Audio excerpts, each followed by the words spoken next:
Black and white தமிழர்களுக்கு அன்பான வணக்கங்கள். இந்த அரசியல் சூத்திரம் நிகழ்ச்சி நம்மோடு இணைந்திருப்பவர் அண்ணா திராவிட முன்னேற்ற கழகத்தின் செய்தி தொடர்பாளர் கோவை சத்யன். வணக்கம் சார். வணக்கம் சார். மக்களை தேடி மருத்துவத்தில் என்ன பிரச்சனை? 2 கோடி பேரை சேர்க்கல அப்படின்னு புகார் சொல்கிறீங்க. அது ஒரு மிகப்பெரிய ஃப்ராடு, அது மிகப்பெரிய டுபாங்கூர். அது சந்தேகமே வேண்டாம். இதை நானாக சொன்னால் ஏதோ ஒரு அரசியல் காழ்ப்புணர்ச்சி காரணம்னு சொல்லலாம். இது சரியாக இல்லை அப்படின்னு அறிக்கை கொடுத்ததே திமுக ஆட்சி காலத்தில் தான். ஆட்சிக்கு வந்த 2021, 22 ஒரு ஆண்டு முடிஞ்சது இல்லை. இந்த ஒரு ஆண்டு முடிஞ்சோடனே இந்த மக்களை தேடி மருத்துவம் அப்படின்னு பற்றி திமுக ஆட்சியில் கொடுத்த ஒரு பெரிய ஒரு குறிப்பு தான் இது. என்ன கொடுத்தாங்க நீங்கள் டீட்டெயில் பண்ணுங்களா? இது ஒரு நிமிஷம் தலைப்பு நீங்களே படிங்களேன். Challenges in implementing community-based interventions for non-communicable diseases experience from Tamil Nadu மக்களை தேடி மருத்துவம் MTM ப்ரோக்ராம். கீழே யார் பப்ளிஷ் பண்ணியிருக்கான்னு போட்டிருங்க. அது யார் போட்டிருக்கா? Selva Vinayagam, department of public health and preventive medicine. Department of public health and directorate of public health and preventive medicine. இது அப்போ அரசோடது தானே? இது அரசு தானே? அரசோடதில் Tamil Nadu journal of public health and medical research அப்படின்னு இருக்குது. அது ஒரு விங், அதில் பண்ண விஷயம் அது. இதெல்லாம் சுகாதாரத்துறை கீழே வர விஷயந்தான். 2021, 22 இந்த மக்களை தேடி மருத்துவத்தை பற்றி ஸ்பெசிஃபிக்காக கொடுத்த ஒரு ரிப்போர்ட் இது. சரி, இந்த ரிப்போர்ட்டில் என்னெல்லாம் பண்ணியிருக்கிறாங்க, அதெல்லாம் எப்படி அணுகியிருக்காங்க, என்ன மாதிரி விஷயங்களெல்லாம் மக்களை தேடி மருத்துவத்தில் போய் பார்த்துருக்குறாங்க. ஹைப்பர் டென்ஷன், டயபெட்டிஸ், பாருங்கள், செர்விக்கல் கேன்சர், பிரஸ்ட் கேன்சர் அப்படின்னு சொல்லி எல்லாம் ஃபேஸ் பை ஃபேஸாக பண்ணியிருக்கிறோம் அப்படின்னு சொல்லி இந்த மக்களை தேடி மருத்துவத்தோட ரிப்போர்ட்டிங் அப்படிங்கிறாங்க இல்லையா, இந்த தரவுகளை ரிப்போர்ட் பண்ணுறது அப்படின்னு. அந்த ரிப்போர்ட்டிங்கிறதுல ஒரு பாயிண்ட் சொல்லியிருக்காங்க. என்ன பாயிண்ட் சொல்லியிருக்காங்க நான் ஹைலைட் பண்ணது? no link of data across 3 levels of care, data duplication. Duplication என்ன சார்? டூப்ளிகேஷன் மக்களுக்கு புரியுற மாதிரி சொன்னால், ஜெராக்ஸ் ஒரு காப்பி எடுக்கிறப்ப 100 காப்பி எடுப்பா ஜெராக்ஸ் அப்படின்னு, அதான டூப்ளிகேஷனு. இது ஒரு பேஜை இது ஒரிஜினலு, இது ஒரு 100 காப்பி எடுப்பா அப்படின்னா அதை டூப்ளிகேட் பண்ணுறது பேர் தானே ஜெராக்ஸுங்கிறோம். ஜெராக்ஸுங்கிற டூப்ளிகேஷன் அதுங்கிறது ஜெராக்ஸ். அதே மாதிரி டேட்டா டூப்ளிகேஷனாக தரவுகளை அதே மாதிரி டூப்ளிகேட் பண்ணுறது பேர் தரவுகள். இன்னொன்று அடுத்து என்ன சொல்லியிருக்கிறாங்க, நானே படிச்சுட்டுமா? அது சொல்லிடுங்க. அடுத்த ரிப்போர்ட்டிங்கில் மல்டிபிள் வேஸ் ஆஃப் ரிப்போர்ட்டிங் அப்படின்னு போட்டிருக்கிறாங்க. மல்டிபிள் வேஸ்ன்னு என்ன? பலதரப்பட்ட பல முறை ஒரே டேட்டாவை பதிவேற்றம் பண்ணுவது மல்டிபிள் வேஸ் ஆஃப் ரிப்போர்ட்டிங். அதில் the digital reports also have no link among 3 levels of care. இந்த ஒன்றுக்கொன்று தொடர்பு இல்லைங்கிறத தெளிவாக போட்டு கடைசியில் இன்னொன்றும் போட்டிருக்கிறாங்க. என்ன போட்டிருக்கிறாங்கன்னா, duplication of entries not helpful for appropriate follow. அந்த தரவுகளை வச்சு மேற்படி வேலை செய்கிறதுக்கு அது உதவாது, அந்த தரவுகளுக்கு தகுதியே இல்லைங்கிற மாதிரி சொல்லியிருக்கிறாங்க. இது எல்லாத்துக்கும் மேலே கடைசியாக ஒன்று சொல்லியிருக்கிறாங்க. என்ன அப்படின்னா, இந்த எக்ஸல் ஷீட்டில் பண்ணியிருக்கிறாங்க, இந்த டேட்டாவை கூகுள் ஷீட்டில் பண்ணியிருக்கிறாங்க, அதனால் நம்மளுக்கு எந்த பிரயோஜனமும் இல்லை அப்படின்னு போட்டு இந்த அறிக்கையை கொடுத்தது இந்த திமுக அரசு தான். நம்ம கொடுக்கல, அரசியல் கூட்டுற எதுவுமே வைக்கல. 2 அவங்களால சரியாக செய்ய முடியலைங்கிறாங்க. அதுக்கப்புறம் 2லேருந்து 2024, 25 எடுக்க போகிறாங்க. அதெல்லாம் எராடிகேட் பண்ணி சரியாக கொண்டு சேர்த்துருப்பாங்களே, பார்த்துருப்பாங்கிறது நம்மளோட நம்பிக்கை, நம்மளோட யூகம். ஆனால் 22க்கு அப்புறம் 23, 24 2 வருஷம் இந்த டேட்டாவே வரல, இந்த டேட்டாவே கொடுக்கல. வேணா நீங்கள் போய் கேளுங்க. ஏங்க முதல் வருஷம் நீங்கள் கொடுத்தீங்களே டேட்டா, டூப்ளிகேஷன் டேட்டா மேலே என்ன நடவடிக்கை எடுத்தீங்க, எவ்வளோ டூப்ளிகேட் டேட்டாவை நீங்கள் நீக்கம் பண்ணீங்க, எப்போ நடவடிக்கை எடுத்தீங்கன்னு சொல்லக்கூடிய பொறுப்பு யார்கிட்ட இருக்குது? அத்துறையினுடைய அமைச்சர் ஏன் சொல்லலை? 2 வருஷமாக ஏன் சொல்லலை? சரி, ஒரு ரிசர்ச் தானே, இது ஆத்தென்டிகேட்டடான விஷயமா எடுத்துக்கோங்க. ஆமாம், ஒரு ஆய்வு பண்ணியிருக்காங்க. என்ன தவறாக சொல்கிறீங்க? ஆய்வு பண்ணி இதை வெளியிட்டு பதிவேற்றம் பண்ணியிருக்கிறாங்க. நீங்கள் அது எப்படி ஆத்தென்டிகேட் இல்லாமல் இருக்குங்கிறீங்க? நீங்கள் இதை இந்த துறையோட வேலையை ஒரு 4 பேர் என்ன பண்ணியிருக்காங்க, இந்த பேப்பரை நீங்கள் அப்படியெல்லாம் நீங்கள் மட்டம் தட்டாதீங்க. துறையை சார்ந்த 4 பேர்லாம் அப்படிலாம் பண்ணாதீங்க. இவருங்க இந்த துறையோட வேலையே ஒரு சுகாதாரம் மற்றும் இந்த சுகாதாரத்தை குறிக்கக்கூடிய ஆய்வுகள், அதை குறித்து நடத்தக்கூடிய ஆய்வுகளை பதிவேற்றம் பண்ணுறது இந்த துறையோட வேலையே தான். இன்றைக்கி கூட இந்த வெப்சைட்டில் பார்த்தீங்கன்னாக்கா டியூபர்குலோசிஸ் பற்றி என்ன பண்ணிட்டு இருக்காங்கன்னு எழுதியிருப்பாங்க. கம்யூனிக்கல் டிசீசஸ், நான் கம்யூனிகபிள் டிசீஸ் பற்றி நம்ம நிலவரம் என்னங்கிறது எழுதியிருப்பாங்க. இந்த துறையோட வேலையே இந்த மாதிரி ஆய்வு பண்ணுறது தான் தமிழ்நாடு ஃபுல்லாக. அதுக்கு தான் இந்த துறை, அதுக்கு தான் இந்த துறையில் வேலையை செய்கிறாங்க. அரசாங்கத்திலே இருக்கிற துறை இது. இது ஒரு தனியார் இல்லை, இது அரசாங்கத்தோட துறை. இங்கே இருக்கிறவங்க எல்லா டாக்டரேட் பட்டம், டாக்டர் பட்டம் இருக்கிறவங்க எல்லாமே அவங்களோட வேலையை இந்த துறையில் இருக்கக்கூடிய ஆய்வுகளை தமிழகம் ஃபுல்லாக அந்த ஆய்வை நடத்தி அதோட வெளிப்பாடுகளை வெளியில் சொல்லுவது. அரசாங்கத்துக்கு நடவடிக்கைக்காக கொடுக்குற ரிப்போர்ட் இதெல்லாம். இதை பார்த்து தான் அரசில் ஆள்பவர்கள் இந்த இடத்துல இந்த சுணக்கம் இருக்கா, இந்த இடத்துல இது இருக்கா, அது இருக்காங்கிற வரைக்கும் பார்ப்பாங்க. அதனால இதை ரெக்டிஃபை பண்ணலன்னு சொல்றீங்களா? இதை ரெக்டிஃபை பண்ணாம 2 கோடி பேரை கொண்டு சேர்த்துட்டாங்கன்னு சொல்றீங்களா? எழுதல 2 கோடியே கிடையாது, ஒரே பேர். அதுக்கு தான் நேற்றுக்கு வந்து குறிப்பாக சொன்னேன். இப்போ மு.க. ஸ்டாலின் வீட்டுக்கு போகிறாங்கன்னு வச்சுக்கோங்க, இவங்க மக்களை தேடி மருத்துவத்திலேருந்து ஒரு மருத்துவர் போய் மு.க. ஸ்டாலின் வீட்டில் பார்க்குறாரு, சிஐடி நகரில். நாங்கள் வந்து மக்களை தேடி மருத்துவம் திட்டம், இந்த மாதிரி உங்களுக்கு என்ன ரத்த கொதிப்பு இருக்கா, அப்படி இருக்கா, சிறப்பு இந்த மருந்து சாப்பிடுன்னு கொடுக்குறாங்கன்னு வச்சுக்கோ. என்ன திரும்பி வந்து என்ன பண்ணுவாங்க, அவங்களுக்கு இருக்க கார்பரேஷன் ஆஃபீஸில் நாங்கள் போய் சிஐடி நகரில் மு.க. ஸ்டாலினாக பார்த்தோன்னு பதிவேற்றம் பண்ணுவாங்க. அவரோட வட்டம் தேனாம்பேட்டில் இருக்கிற அதே ஆஃபீஸ்லேயே போய் இன்னொரு செஷன் போய் மு.க. ஸ்டாலின் பதிவேற்றம் பண்ணுவாங்க. கார்பரேஷனில் மு.க. ஸ்டாலின் பதிவேற்றம் பண்ணுறது பார்த்தது ஒரு ஆள், பதிவேற்றம் பண்ணுறது 3 இடத்துல. கடைசியில் ரிப்போர்ட் எடுக்கும்போது எப்போ அந்த சிஐடி நகர் ரிப்போர்ட்டடு, அந்த தேனாம்பேட் ரிப்போர்ட்டடு, அந்த சென்னை கார்பரேஷன் ரிப்போர்ட்டுன்னு எடுத்து அந்த எண்ணிக்கை பார்த்து, ஓ இந்த எண்ணிக்கையில் 90 பேர், அதில் 90 பேர், இதில் 90 பேர், 270 பேரா அப்படின்னு பார்த்தது மொத்தம் 90 பேராக தான் இருக்கும். ஆனால் கொடுக்குற குறிப்பு 270 பேர் இல்லை 360 பேர் இப்படி. அதுதான் ஒரு கண்ணிக்கும் இன்னொரு கண்ணிக்கும் தொடர்பே இல்லைங்கிறது இந்த அறிக்கையில் தெளிவாக சொல்லியிருக்காங்களே. அந்த மாதிரி தொடர்பு இருந்தாலாச்சு ஒரே நபர் தான் நீங்கள் குறிப்பிட்டிருக்கீங்கன்னு சொல்லி கண்டுபிடிச்சி வச்சுருக்கலாம் அப்படின்னு. இதை எப்போ நிவர்த்தி பண்ணாங்க? தமிழ்நாடோட ஒட்டுமொத்த பாப்புலேஷன் 7.5 கோடி பேரில் நீங்கள் 2 கோடி பேருக்கு மக்களை தேடி மருத்துவம்னு சொல்கிறீங்கன்னா, இப்போ மருத்துவத்துறை என்ன ஒரு கேவலமான நிலைமையில் இருக்கேன்னு ஒரு கேலி கூத்தாக இருக்குது. யோசிச்சு பாருங்க. என்ன உங்கள் பாப்புலேஷனில் மொத்தம் 25 விழுக்காடு வந்து உடம்பு முடியாமல் இருக்காங்களா? என்னங்க இது விளையாட்டாக இருக்குது? 40 விழுக்காடு இளைஞர்களுங்க. 30 வயசுக்கு இல்லை இளைஞர்களோட விழுக்காடே வந்து 40% தமிழ்நாடு பாப்புலேஷனில். நீங்கள் 25% பாப்புலேஷனை வீடு தேடி போய் ட்ரீட்மெண்ட் கொடுத்தேன்னு சொல்கிறீங்க வெக்கமே இல்லாமல். இதெல்லாம் என்ன கட்டுக்கதையாக இருக்குது? ஒரு விளம்பரத்துக்குன்னு ஒரு அளவு இல்லையா? எதுக்கு விளம்பரம் கொடுக்குறோன்னு கூட யோசிக்க மாட்டீங்களா? என்ன நடக்குதுன்னே தெரியாதா? இதுக்கு அமைச்சர் என்ன சொல்லியிருக்காரு? எங்கே சொல்லுறப்போ கேளுங்க அமைச்சரை. எங்கே இந்த மாதிரி ஒன்று இருக்குது, இது எப்போ ரெடி பண்ணீங்க? அதான் தரவுகளை தைரியமாக வெளியிட சொல்லுங்களேன். 2 கோடி பேரோட தரவுகள் பேர், அந்த எந்த மாவட்டம் என்னன்னு சொல்லி வெளியிட சொல்லுங்கள். ஸோ அதனால தான் ஊடகம் மூலமாக சேலஞ்சாக வச்சுக்கலாமே. போய் சொல்லுங்கள், 2 கோடி உறுப்பினரோட பேர் வெளியிட சொல்லுங்கள் பார்க்கலாம். சொல்லுங்கள், தைரியம் இருந்தால் போய் பண்ண சொல்லுங்கள். அது போய் சொல்லுங்கள். மாஷு மாரத்தானோட நிறுத்திட்டு, ஐயா கேட்குறாங்க பேர்களை வெளியிடுறீங்களான்னு கேட்குறாங்க, வெளியிடுவீங்களான்னு கேளுங்க. விளம்பரத்துக்கு மேலே அதில் பொய்க்கு மேலே பொய். இல்லை நீங்கள் இப்போது இது தவறு அப்படின்னு சொல்லி டேட்டாஸ் மட்டும் நம்ம தவறாக இருக்க முடியாது, அதுக்கு செலவிடக்கூடிய தொகையும் இதில் சேலஞ்சபிளாக வருமே, அதுவும் ஒரு கொஸ்டினபிளாக வரும். அதுக்கு நான் ஒன்று சொல்லுவேன், அது பேர் விஞ்ஞான ஊழல்மே. அப்புறம் பழைய கதைக்கெல்லாம் போனோம். சர்க்கரை என்னாச்சு, சாக்கு கரையாகிடுச்சு, சாக்கு மூட்டை என்னாச்சு, கரையாகிடுச்சு, இந்த கதைக்கெல்லாம் போனோம். இதுக்காக தான் விஞ்ஞான ஊழல்வாதிகள் ஒரு பட்டமே வாங்கி வச்சுருக்கிறாங்க. நீங்கள் இவ்வளோ கேட்குறீங்க. 10 ஆண்டுகள் அதிமுக வாங்கின கடனை 10 ஆண்டுகள் வாங்கின கடனை 3 ஆண்டில் வாங்கி முடிச்சுட்டு மக்கள் நல திட்டங்கள் என்னன்னு இதுவரைக்கும் கதறு கதறி கேட்டுட்டு இருக்கு. இது வரைக்கும் ஒரு பதிலை காணும். 4000 கோடிக்கு என்னாச்சுன்னு இது வரைக்கும் பதிலை காணும். உருப்படியா 4000 கோடி வடிகாலுக்கு என்னாச்சுன்னு அதுக்கே பதிலை காணும். அதெல்லாம் ப்ராசஸ் போயிட்டு இருக்குன்னு சொல்றாங்கல்ல, அதுக்கு அதை பண்ணி எல்லாம் போயிட்டு தான் இருக்கு பிரதர். இதுக்கு ஒரு முடிவு வந்த மாதிரி தெரியல. பழைய கம்பேர் பண்ணும்போது அதுக்கான ப்ராஜெக்ட்ஸ் உண்மையை சொல்கிற காலம் நெருங்கிட்டு இருக்குங்கிறது திமுக உணர்ற வரைக்கும் நல்லது. உண்மையை சொன்ன தைரியம் இருந்தால் வந்து பொதுவெளியில் உண்மையை சொல்லட்டும். இல்லை நீங்கள் தைரியம் அப்படிங்கிறது திமுக அந்த நீங்கள் இந்த சம்பவத்தில் சொல்கிறீங்க. ஆனால் மற்றபடி தைரியம்ங்கிறது திராவிட முன்னேற்ற கழகம் தான் முதல்ல நிற்கிறாங்க. இன்றைக்கி பாருங்கள், அம்பேத்கர் அப்படிங்கிற இஷ்யூ வரும்போது அம்பேத்கரை பாஜக இழிவு செய்கிறது, அவர் பெயரை உச்சரிக்கிறது தவறாக பயன்படுத்துங்க முதல்ல நின்று குரல் கொடுக்கறது திமுக.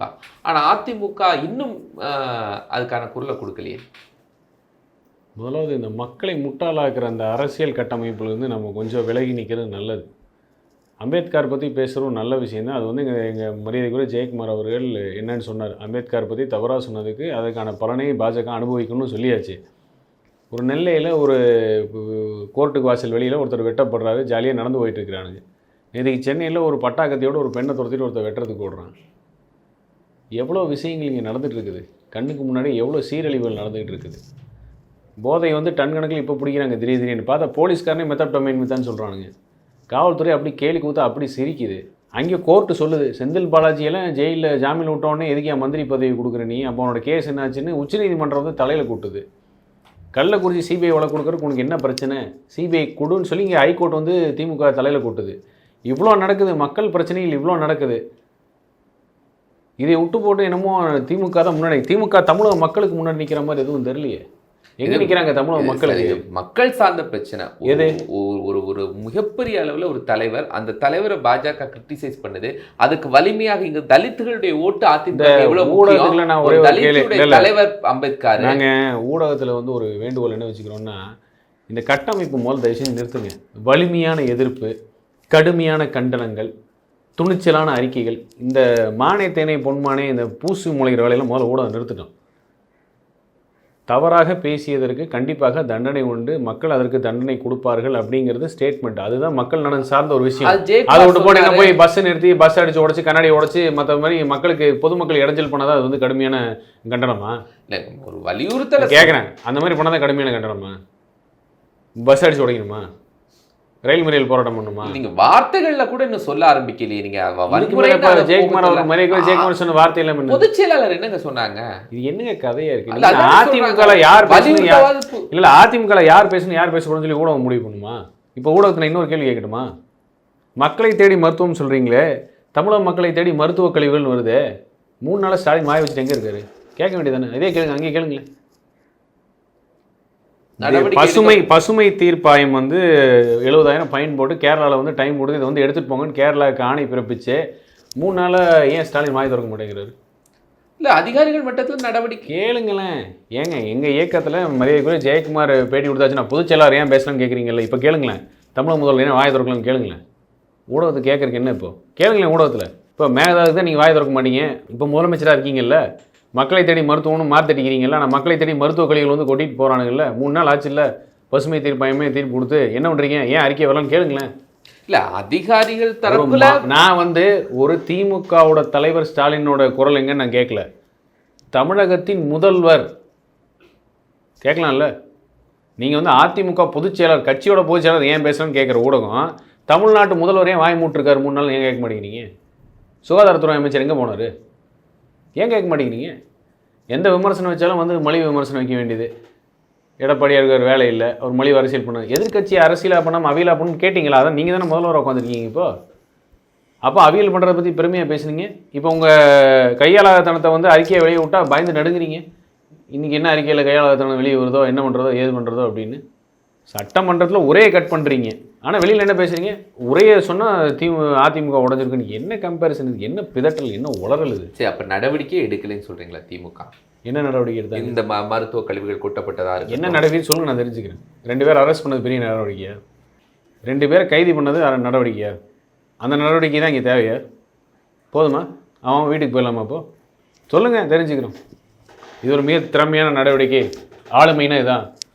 லாரியில் கொண்டு வந்து கொட்டின 2 பேர் அரெஸ்ட் பண்ணிட்டோம், எவ்வளோ பெரிய நடவடிக்கை இதானே? சொல்லுங்க. அப்போ அதிமுக பொறுத்த வரைக்கும் இந்த மாதிரியான பிரச்சனைகளை திமுக எடுத்துக்கொள்ள வேண்டும் அப்படின்னு அவங்க வலியுறுத்துறாங்க. ஆனால் பிரதானமாக நான் கேட்ட விஷயம்தான், இந்தியாவில் உள்ள பிரதான எதிர்க்கட்சிகள் எல்லாமே குரல் கொடுக்கறதுல கொடுக்கவில்லை. அதுவும் குறிப்பாக ஒரு தலித்துகளுக்கான ஒப்பற்ற தலைவர், அதிமுக தலித் வாக்குகள் இருக்குது, இதெல்லாம் அதிமுக ஒரு சரிவாக மாறும்னு எடப்பாடி பழனிசாமி நினைக்கலாம். சரி, அதே இன்னொன்று கேட்கலாமா சார்?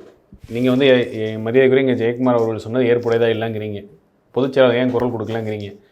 இதே பிற்படுத்தப்பட்ட ஒடுக்கப்பட்ட சமூகத்தை சார்ந்த 68 பேர் இறந்தாங்க சார். கள்ளக்குறிச்சியில் விசச்சாராயம் குடிச்சு இறந்தாங்க சார். கோர்ட்டு சொல்லிச்சு, அப்பா அம்மா 2 பேரையும் போய் இந்த கல்வராயன் மலையில் போய் பார்க்க சொல்லுங்கள், அவங்களுக்கு ஏதோ மாற்று வாழ்வாதாரம் ஏற்பாடு பண்ண முடியுமான்னு சொல்லி கோர்ட்டு சொல்லி 6 மாதம் ஆச்சு சார். அப்போ ஒடுக்கப்பட்டவர்களை பற்றி ஸ்டாலினுக்கு அக்கறை இல்லையா? அமெரிக்கா போக தெரிஞ்ச ஸ்டாலினுக்கு கல்வராயன் மலைக்கு போக தெரியாதா? கள்ளக்குறிச்சிக்கு போக தெரியாதா? பயமாக போய் பார்க்குறதுக்கு, மக்களை சந்திக்கிறக்கே பயமா? இப்படிப்பட்ட ஒரு முதல்வர் தான் நம்ம வச்சுருக்கோம். மக்களை பார்த்து சந்திக்கிறக்கே பயப்படுற ஒரு முதல்வர் தான் நம்ம வச்சுருக்கோம். நம்ம அப்புறம் என்ன போய் வீரம் பேசிட்டு சார்? மாநில கட்சி சார், இந்த வரையறை ஏன் புரிய மாட்டேங்குது? மாநில இயக்கம், அனைத்து இந்திய அண்ணா திராவிட முன்னேற்ற கழகம் தேசிய கட்சி கிடையாது, மாநில கட்சி. திமுக தேசிய கட்சி கிடையாது, ஒரு மாநில கட்சி. ஒரு கையாளாதனத்தை எடுத்து சொன்னால் மடை மாற்றத்துக்கு 1008 விஷயம் வந்து பொதுவெளியில் பேசுகிறீங்க சார். முந்தனத்து கரண்ட் கம்பியில் ஏறி ஒருத்தர் அங்கேயே எரிஞ்சு இறந்தார்ல சார், நம்ம எதோ பேசணுமா சார்? அதை பற்றி 2 பெண் குழந்தையோட அப்பா சார் அவர், நம்ம எதோ பேசணுமா?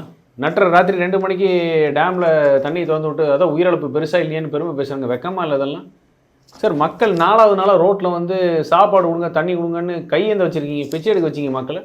இதை பற்றி பேச வேண்டாமா? நம்ம பேசணுமா பேச வேண்டாமா சார்? எப்போ பேச போகிறோம் இதெல்லாம்? அம்பேத்கர் பற்றி சொன்னது தவறு, அதற்கான பலனை பாஜக அனுபவிக்கணும். இதுக்கு மேலே என்ன பண்ணணும்? ரோட்டில் புரண்டு அழுகணுமா? இல்லை போய் கண்ணாடி உடைக்கணுமா? கடை அடைப்பு நடத்தணுமா? பஸ்ஸை உடைக்கணுமா? மக்கள் நலன் பிரச்சனை முக்கியமா நம்மளுக்கு இங்கே? இல்லை வேறு என்ன பிரச்சனை முக்கியம் நம்மளுக்கு இங்கே?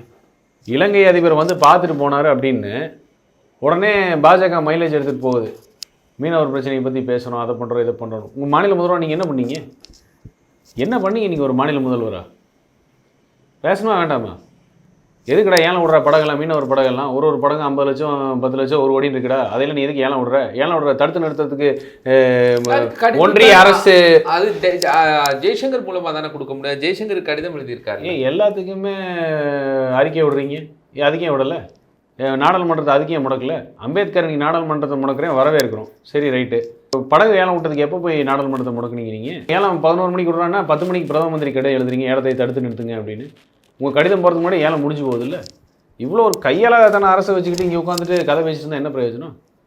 ஏன் சார் வேளாண் பாதுகாப்பு மண்டலத்தில் வந்து வேளாண் துறை சார்ந்த நடவடிக்கைகள் மட்டும்தான் இருக்குது, இந்தந்த தொழில்கள் தொடங்கக்கூடாது அப்படின்னு சொல்லி முற்றுப்புள்ளி வச்சாச்சு. அவன் உஷாரா ஈக்கோலாஜிக்கல் சென்சிட்டிவ் ஏரியாங்கன்னு அதை வகைப்படுத்தவில்லைன்னு அதை வச்சு மலிவு அரசியல் பண்ணிங்க. வேளாண் பாதுகாப்பு மண்டலுக்கும் ஈக்கோலாஜிக்கல் சென்சிட்டிவ் ஏரியாவுக்கும் வித்தியாசம் தெரியாமல் 40 பேர் உட்காந்து வச்சுருக்கீங்களா? இங்கே ஏன்டா லைசன்ஸை புதுப்பிச்சேன்னு கேள்வி கேட்டால் இங்கே முடக்கணுமா இல்லையா? கதிராமங்கத்தில் லைசன்ஸ் டைம் முடிஞ்சு வச்சுன்னா ஏன் புதுப்பிச்சேன்னு கேட்டு சண்டை போட்டணும்ல? அந்த நீதியரசரை பற்றி பேசியதற்கு கையெழுத்து போடவில்லை அதிமுகன்னு 13 பேர் இருக்கீங்களே, எத்தனை பேரை கையெழுத்து போட்டிங்க? கொஞ்சம் தரம் கம்மியாக பேசுகிறேன், தயவு செஞ்சு நினைக்காதீங்க, கோவத்தில் பேசுகிறேன். 13 ராஜ்யசபா எம்பியில் நீங்கள் எத்தனை பேர் கையெழுத்து போட்டீங்க? 4 பேர் தானே கையெழுத்து போட்டீங்க. தைரியமாக வந்து வெளியே வந்து சொல்லுங்கள். எங்கள் கட்சிக்காரனே 13 பேர் 4 பேர் தான் கையெழுத்து போட்டுக்கணும்னு சொல்லேன், வந்து தைரியமாக வந்து பேசுங்களேன். யார் வேண்டாம்னா அதிமுக கையெழுத்து போடவில்லைன்னு ஒரு தவறை அந்த துறையை சார்ந்த நடவடிக்கை எடுக்கிறதுக்கு முன்னாடியே நீ எதுக்கு அரசியல் சாயம் பூசுறீங்க? இங்கே ஒரு தவறு நடக்குது, அது மூடி மறைக்கிறதுக்கு விளம்பரம், அதுக்கு மேலே பொய் பரப்புரைகள், இது அத்தனையும் தாண்டி கேள்வி கேட்கிறார் எடப்பாடியார். அதுக்கு பதில் சொல்ல துப்பு இல்லை. உட்காந்து 2ஆம் கட்ட தலைவர் 3ஆம் கட்ட அமைச்சர் வச்சுட்டு மலிவு அரசியல் பண்ணிட்டு மலிவாக அவர் தரைக்குறவாக பேசினா மட்டும் உடனே நீங்கள் பெரிய வீரர் ஆயிடுவீங்களா? டேம் திறந்த நைட்டு மலையாள படம் பார்த்துட்டு அடுத்த நாள் கல்ல துல்கர் சல்மாக்கு வாழ்த்து சொல்கிறாரு ஒரு பட்டத்தில் ஒரு சார். அதே கேள்வி கேட்க தெரியல நம்மளுக்கு. இந்த நிலைமையில் இருக்குது, இவ்வளோ அலங்கோலமாக போயிட்டு இருக்குது. அதிமுகவுடைய செயல்பாடுகள் திமுக விமர்சிக்கிறீங்க, சரி. அதிமுக அரசு அதிமுக அடுத்தது ஆட்சிக்கு வர்றதுக்கு என்ன முயற்சி செஞ்சிட்ருக்கீங்க சார்? சரி, உங்களுக்கு தெரிஞ்ச முயற்சிகளை சொல்லுங்கள். நல்ல வலுவான கூட்டணி அமைக்கணும்னு சொல்கிறாரு எடப்பாடி பழனிசாமி. அதுக்கான வாய்ப்புகள் எதிர்பார்க்கக்கூடிய கூட்டணிகள்லாம் நாங்கள் இப்போதைக்கு இல்லை அப்படின்னு சொல்கிறாங்க. ஆனாலும் வலுவான கூட்டணின்னு இந்த பக்கம் டிடிவி தினகரன் சொல்கிறாரு, பாஜகவோட கூட்டணி அமைத்தால் மட்டும்தான் அதிமுக 2026க்கு பிறகு தப்பிக்கும் பிழைக்கும் அப்படின்னு சொல்கிறாரு. அந்த அட்வைஸையும் ஏற்றுக்க மாட்டீங்க, பாஜகவை எதிர்க்கவும் மாட்டீங்க, ஒரே நாடு ஒரே தேர்தல் அப்படி இப்படின்னு பேசிட்டு இருக்கீங்க சார். இன்னும் ஒரே நாடு ஒரே தேர்தலை குறித்த சந்தேக கேள்விகளை கேட்டு எழுதி எழுத்துப்பூர்வமாக அனுப்பிச்சிருக்கோம். விளக்கம் தாங்க, ஒரே நாடு ஒரே தேர்தல் உடனே ராம்நாத் கோவிந்தோட அறிக்கையை வெளியே வரும், அது அறிக்கையிலேயே உங்களுக்கு எல்லா பதிலும் இருக்கும் அப்படின்னு சொல்லி வாய் வழியாக தான் வந்திருக்கு. இது வரைக்கும் எழுத்துப்பூர்வமாக பதில் வரல. ஸோ நம்ம என்ன கேள்வி கேட்டிருக்கோங்கிறதுக்கு பதில் வரட்டும். பதில் வந்ததுக்கப்புறம் அதை கூடிய நிலைப்பாடு என்ன ஏதுங்கிறத பொதுச்செயலாளர் முடிவெடுப்பார். எடுத்த உடனே உடனே இப்படி தான் பேசணும் அப்படி தான் பேசணும்னு யார் முடிவு பண்ணுறாங்களோ அதுக்கேற்ற மாதிரி பொதுச்செயலாளர் பேச முடியாது. அவர் அரசியலில் வந்து 52 வருஷமாக இருக்கார், அவருக்கு தெரியும் அரசியல் காலத்தில் என்ன நிகழ்வு நடந்துட்டு இருக்கு, எந்த நேரத்தில் எதை பேசணும் எதை வைக்கணும் அது அவருக்கு தெரியும். அறிவுரை சொல்கிற அளவுக்குலாம் டிடிவி ஒன்றும் பெரிய ஆள் இல்லை. அம்மா மக்கள் முன்னேற்ற கழகம் தானே அவர் வச்சிருக்கிற அந்த விசிட்டிங் கார்டு கட்சி பேர் தானே, லெட்டர் பேட்லேருந்து விசிட்டிங் கார்டு ஆயிடுச்சு இல்லை. அவருடைய கருத்தை சாதாரணமாக எடுத்துக்க முடியாதுல்ல. நீங்கள் டிடிவி கருத்து யார் வேணால் சொல்லாங்க, சொல்கிற நபருக்கு என்ன இருக்கு. அதிமுக விழுந்துடக்கூடாது, அது ஒரு தொண்டருடைய கருத்தை எடுத்துக்கங்களேன். அவர் யாருங்க, அவர் தொண்டரே கிடையாது. அப்புறம் என்ன, அவர் அதிமுக தொண்டரா? இல்லை அப்புறம் என்ன, அதிமுக முன்னாள் துணை பொதுச் செயலாளர், அதிமுக 16 வருஷம் பாய்ஸ்காரன் பக்கமே வராதவர் அப்படின்னு நானே என்னோட அடிக்கிட்டு போகலாம்.